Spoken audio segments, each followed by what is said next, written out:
ফুচকা খেতে ইচ্ছে করছে, বানিয়ে দে না প্লিজ। ভাই এখন বানাতে শুরু করলে তো সেই সন্ধে হয়ে যাবে। না আমি জানি না, আমাকে বানিয়ে দে।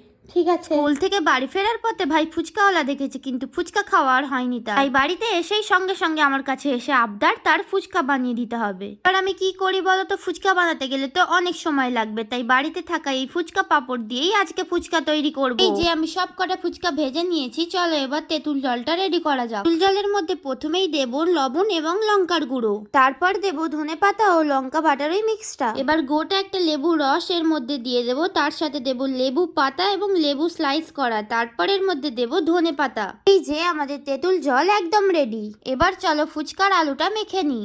সিদ্ধর মধ্যে প্রথমেই দেব লঙ্কা গুঁড়ো, ভাজা মশলা, লবণ এবং লেবুর রস, আর এর মধ্যে দেব শসা কুচি, পেঁয়াজ কুচি, ধনেপাতা কুচি। তারপর বেশ করে মেখে নিলেই রেডি আমাদের ফুচকার আলু। তাহলে আমাদের ফুচকার আলু, জল, ফুচকা সবকিছু রেডি হয়ে গেছে, এবার খাওয়ার পালা।